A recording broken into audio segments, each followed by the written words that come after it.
स्वागत है आपका विक्रम टॉक्स में। वक्त, जज्बात और हालात सब कुछ बदल गया आज के मैच में। जी हाँ, जिस समय भारतीय टीम ने जब 124 रन बनाए थे तो लग रहा था कि कुछ स्कोर कम है, लेकिन जब वरुण चक्रवर्ती ने 5 विकेट ले लिए ना और केवल 17 रन दिए तो पूरा मैच पलट गया था। लेकिन अंत ऐसा हुआ कि हर एक भारतीय का दिल टूट गया। टूटा इसलिए भी लगातार 11 मैच जीत के आ रहे थे, जीत के घोड़े पे सवार थे और आज अगर मैच जीत जाते तो रिकॉर्ड हो जाता, बराबरी हो जाती। भारतीय टीम ऐसी पहली टीम बन जाती जो लगातार 12 मैच जीत चुकी होती।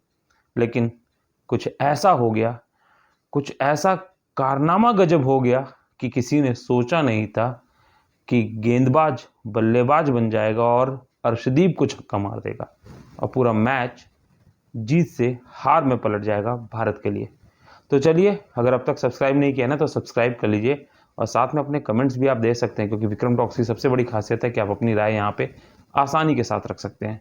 चलिए अब आपको बताते हैं कि पूरे मैच में हुआ क्या और अंत में कैसे 9 गेंदों में भारत हार गया और ऐसा कौन सा खिलाड़ी साउथ अफ्रीका का बना आज का मैच टर्नर। विनर नहीं कहेंगे, मैच टर्नर, क्योंकि मैच तो भारत के कब्जे में दिख रहा था, लेकिन उसे कौन छीन के ले गया उसके बारे में बताते हैं। चलिए पूरे मैच का आपको शुरुआत से बताते हैं। अगर आपने संडे कहीं बाहर हो या कुछ हो तो मिस किया हो, या फिर एक समय जब लग रहा हो कि अब भारत जीत चुका है तो टीवी बंद करके सोने चले गए और जब सुबह उठ के ये वीडियो देखेंगे तो आपको यकीन नहीं होगा कि भारत हार गया है।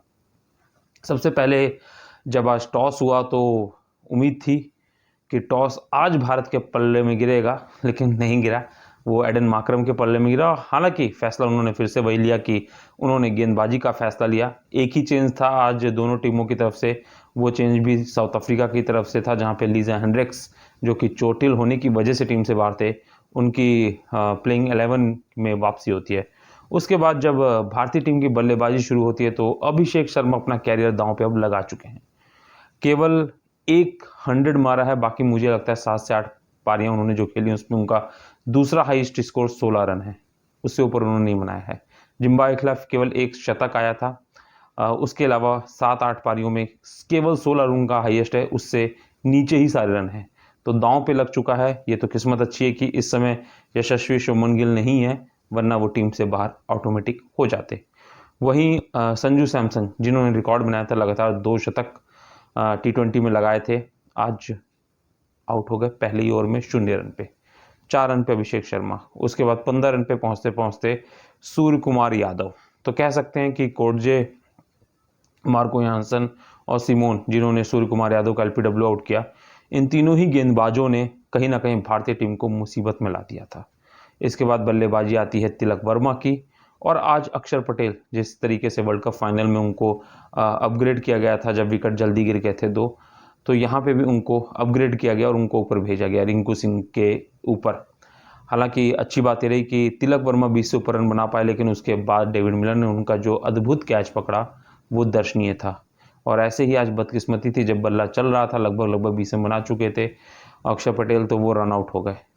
भारतीय टीम की स्थिति थोड़ा हम कह सकते हैं कि पस्त होते दिख रही थी। 80 रन पहुंचते पहुंचते हम अपने 5 विकेट खो चुके थे। उसके बाद रिंकू सिंह भी आज केवल 9 रन बना के आउट हो गए, क्योंकि प्रेशर बहुत आ रहा था। सामने थे हार्दिक पांड्या, जिन्होंने अकेले बल्लेबाजी को ले जाते हुए 39 रन की अहम पारी खेली और भारतीय टीम को 124 रन तक पहुंचाया। और इसमें सबसे बड़ी बात यह थी कि अंत में उनके साथ कोई बल्लेबाज नहीं था, इसलिए लास्ट के 3 ओवरों में तो डॉट्स बॉल ज़्यादा हुई और रन कम आ पाए, नहीं तो भारतीय टीम 140 से 145 तक पहुंचती। ऐसे में जब 124 रन बने तो लग रहा था कि 15 से 20 रन कम है, लेकिन जब साउथ अफ्रीका की बल्लेबाजी शुरू हुई तो फिर से साउथ अफ्रीका के ऊपर जो चोकर्स है ना, वो लग चुका था, एक तरह से कह सकते हैं।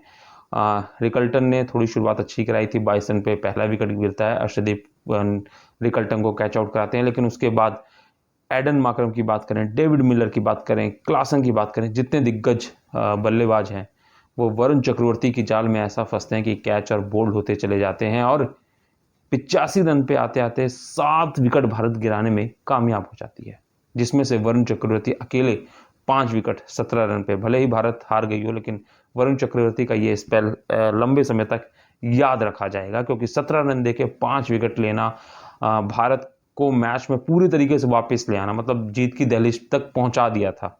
क्योंकि 85 पे जब 7 विकेट हो गए थे तो केवल स्टप्स एक ऐसे बल्लेबाज थे जो शुरुआत से मतलब ओपनिंग में आए थे और वो खेल रहे थे और अकेले वो मैच नहीं जिता सकते थे। लेकिन यहाँ पे सूर्य कुमार यादव से एक बहुत बड़ी गलती हुई कि उन्होंने अक्षर पटेल को नहीं ओवर कराया।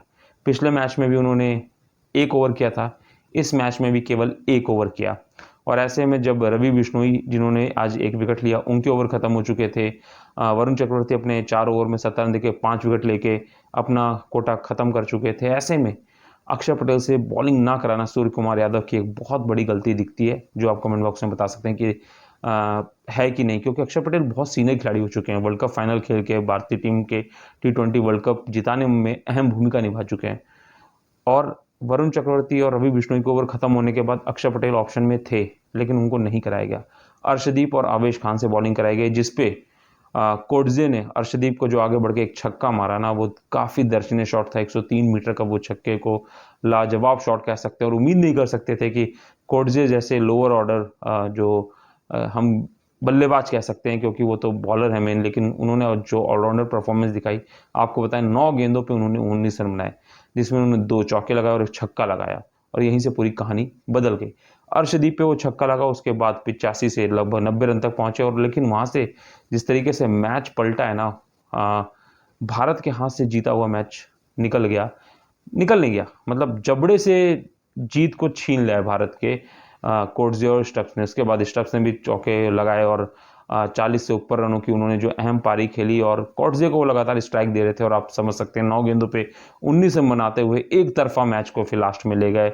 एक समय जहां पे आसानी के साथ भारत जीता था क्योंकि लगभग 50 से ऊपर रन चाहिए था और केवल 3 विकेट बचे थे और वहां पे केवल स्टप्स एज ए स्पेशलिस्ट बल्लेबाज थे, लेकिन भारतीय टीम वहां पे रोक नहीं पाई स्टप्स और कोटजे को, और कोटजे ने जो छक्का मारा उससे पूरा जो मेंटलिटी थी वो चेंज हो गई। उसके बाद तो फिर साउथ अफ्रीका के दोनों ही बल्लेबाज स्टप्स और कोटजे ने एक तरफा मैच को खींच के ले गया। हालांकि अंतिम ओवर तक मैच गया लेकिन उसका कोई फर्क नहीं पड़ता क्योंकि जिस तरीके से स्टप्स ने शानदार चौका मार के मैच जिताया ना, साउथ अफ्रीका को दमदार जो जीत है वो एकदम स्टाइल में दिलाई और साथ ही साथ भारत के जीत के रथ को या जीत के घोड़े को कह सकते हैं कि रोक दिया। और बहुत बड़ी बात है कि आज अगर भारत जीता तो 12वां मैच नहीं बल्कि इतिहास बना देता, लेकिन इस जीत के रथ को रोकते हुए सीरीज को भी अब 1-1 पे लेवल कर दिया। आपको बता दें ये 4 मैचों की सीरीज अब 1-1 के लेवल पे है। अब जो अगला मैच है वो 13 नवंबर को खेला जाएगा। तो चलिए उम्मीद करते हैं कि भारत इस हार से कुछ सबक ले और सूर्य कुमार यादव, अक्षर पटेल जो कि ऑलराउंडर की भूमिका में खेल रहे हैं उनको याद रखें कि गेंदबाजी कराई जा सकती है क्योंकि कोटजे स्पिन इतनी अच्छी नहीं खेल पाते, स्टब्स भी इतनी मतलब भारत में आके उन्होंने आईपीएल में अच्छी परफॉर्मेंस की लेकिन शायद इतना अच्छी स्पिन नहीं खेल पाते और अक्षर पटेल हमारे बहुत यंग स्मार्ट और सीनियर गेंदबाज हो चुके हैं अगर इस टीम के अकॉर्डिंग देखा जाए, क्योंकि यहाँ पे रविंद्र जडेजा और अब रिटायरमेंट ले चुके हैं तो वो नहीं है। तो ऐसे में सीनियर प्रो थे और वर्ल्ड कप जिताने बहुत अहम भूमिका, तो वहाँ पे सूर्य कुमार यादव ने जो एक बड़ी गलती की है वो शायद एक हार के कारण में बनी है। लेकिन वरुण चक्रवर्ती के लिए स्पेशल तालियां बनती हैं क्योंकि 5 विकेट लेके जिस तरीके से 2021 का दिन को वापसी का मौका मिला है, हर एक मौके को भुना रहे हैं। वहीं अभिषेक शर्मा मौके को चूक रहे हैं। शायद अगर एक आध पारी और नहीं चले तो वो याद रखें क्योंकि बहुत मौके मिले हैं और युवराज सिंह के चेले हैं और ऐसे में युवराज को भी कितना गुस्सा आ रहा होगा ये शायद उन्हीं का दिल जानता हो। लेकिन अगर अभिषेक शर्मा अगले 1-2 मैच में नहीं चले तो उनका बाहर जाना तय है। ये तो किस्मत अच्छी है कि इस समय ऋतुराज गायकवाड़ और जो दूसरे खिलाड़ी हैं वो कहीं और खेल रहे हैं, इंडिया ए के लिए खेल रहे हैं, वरना अभिषेक शर्मा शायद टीम से बाहर होते। तो क्या कहेंगे आप भारतीय टीम की इस हार पे कमेंट बॉक्स में जरूर बताइए।